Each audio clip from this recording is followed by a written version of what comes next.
Mam, bonjour. Bonjour Ralph. Ilyas, bonjour. Bonjour Ralph. Alors Mam Ratimoir, vous êtes la présidente de SOMAD. Pouvez vous présenter aux visiteurs de Mifali votre association? Parlez un peu plus fort parce que c'est alimenté. D'accord. L'association solidaire avec Madagascar, SOMAD, a été créée fin 2002 et a commencé parce qu'il devait commencer à travailler sur de l'humanitaire à Madagascar en raison de la crise politico-économique qui existait à cette époque-là.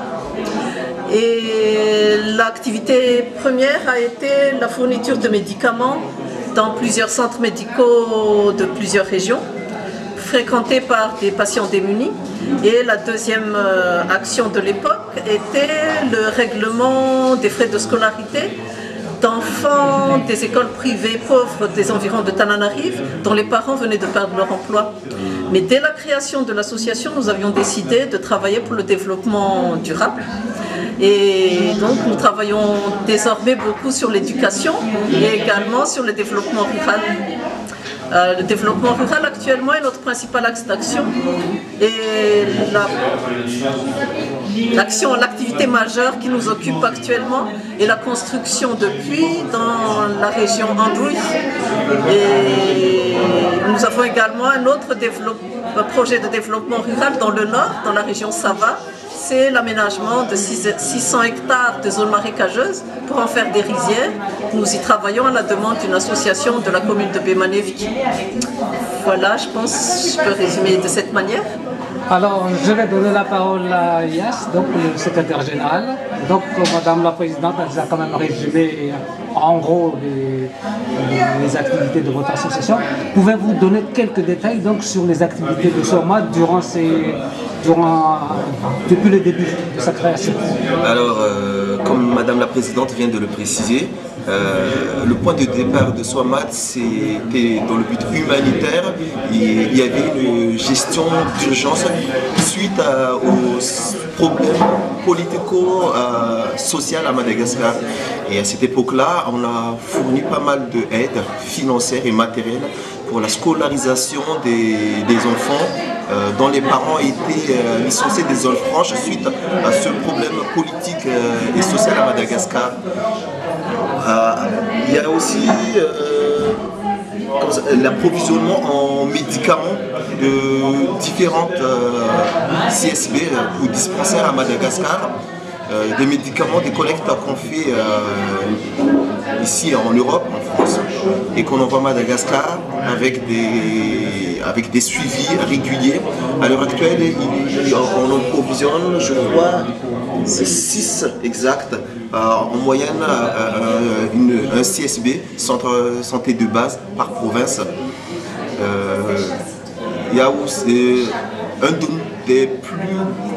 des grands projets qu'on a, une des grandes réalisations faites cette année, c'était effectivement les puits dans la région d'Andouille, avec collaboration de l'OIF, l'Organisation internationale de la francophonie, et d'autres organismes comme les Praosim, exact, et puis les donateurs de SOMAD et tous les participants, tous les sympathisants de SOMAD. Alors, à l'origine, Madame la Présidente, donc vous avez travaillé, on va dire, dans l'urgence. Oui. Maintenant, je sais que vous travaillez toute l'année, donc même sans événement particulier. Donc, ça, pour moi, c'est un grand progrès, mon ami.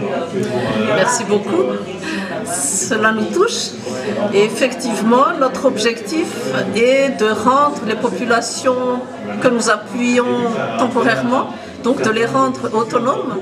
Et donc, nous effectuons des actions ponctuelles dont nous assurons le suivi et en particulier la formation et le renforcement des capacités des populations en question sur différents aspects pour que le projet que nous avons commencé puisse continuer lorsque nous ne serons plus là. Alors vous êtes modeste, mais laissez-moi vous dire, donc moi je vous ai suivi depuis le début. Donc ce que j'aime bien aussi pour votre association, c'est que vous travaillez sur différentes régions de Madagascar. Exact, on travaille dans différentes régions de Madagascar sur différents thèmes culturels, éducation, santé, l'accès à l'eau potable, Une chose que je tiens juste à préciser, effectivement, au départ, il y a ce qu'on appelle il y avait cette gestion d'urgence, et comme Madame la Présidente a précisé, on va surtout vers la pérennisation, vers un développement pour que les gens puissent prendre en main leur quotidien, leur vie. Et vous n'en faites pas des assistés. Exactement, et SOMAD, dans sa manière d'agir, préfère surtout agir selon les demandes émanant des demandeurs locaux, c'est-à-dire la province de Madagascar, plutôt que de leur dire, de se montrer en donneur de leçons en leur disant faites ceci ou faites cela. Autrement dit, notre action est basée par rapport à une demande du terrain. Alors Madame la Présidente, donc s'il y a des personnes qui souhaitent faire des dons ou adhérer à votre association, donc c'est l'occasion de dire vos coordonnées. D'accord, merci Iraf pour cette proposition. Effectivement, même lorsque nous recevons des contributions ou des subventions d'organismes tels que l'OIF, nous devons toujours apporter au moins 30% du budget du projet, et donc les dons sont les bienvenus, même fortement souhaités, et de même que la participation à des activités telles que le bazar ou le spectacle ou le déjeuner que nous organisons. Nos coordonnées, si vous souhaitez faire des dons, donc sur le site nous affichons tous les dons, anonymes ou pas anonymes selon le souhait du donateur. Le site est http://swamad.org. Sinon, si vous souhaitez envoyer un chèque, il faut l'envoyer à Swamad 21 Terre, rue Voltaire, 75 011, Paris. Voilà, Merci beaucoup, merci d'avoir. Donc aujourd'hui, c'est votre bazar annuel. Exact. Donc dites-nous un peu le détail du programme d'aujourd'hui. Pour les visiteurs de l'Italie toujours. Exact. Aujourd'hui, c'est notre bazar annuel. C'est une institution chez SOMAD. C'est la 4e ou 5e édition, je crois. Exactement.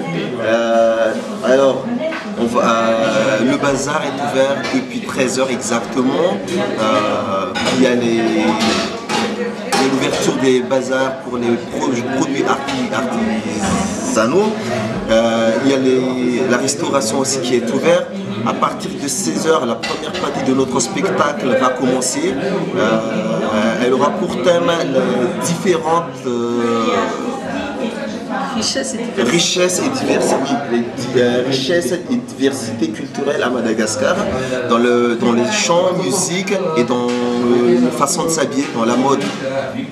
Et la deuxième partie sera consacrée à l'environnement, qui va être présenté sous forme d'une narration et conte par un groupe qui s'appelle Compagnie Ciscadio. Exactement, Compagnie Ciscadio. Excuse-moi, je ne me rappelle pas trop le nom. Il n'y a pas de mal.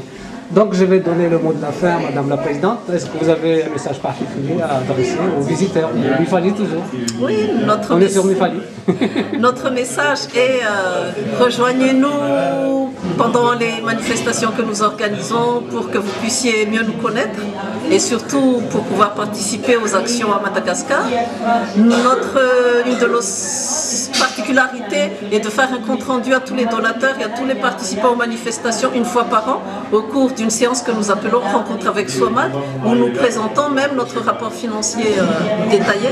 Et Yas est un peu émotionné, mais en fait il est le responsable culturel de SOMAD. Et aujourd'hui, notre grande particularité par rapport aux autres bazars est que d'habitude, c'est nous-mêmes avec des amis en France qui présentons la diversité de la culture malgache. Mais aujourd'hui, ce sont des malgaches de Madagascar lors d'une fête organisée pour la journée de la femme rurale par DRV en Tananarive que nous allons montrer à tout le monde. Et vous verrez, cela apprend beaucoup de choses. Et de toute façon, faisons la fête ensemble. Joindre l'utile à l'agréable, c'est toujours très intéressant et très enrichissant pour chacun. Voilà, bon, on va suivre tout ça en photo après. Okay, merci. Donc, Yas, merci beaucoup. C'est moi, je te remercie beaucoup. Mam, merci beaucoup. Merci Raph, et merci d'être fidèle à SOMAD. Et à bientôt. Au revoir. À la prochaine.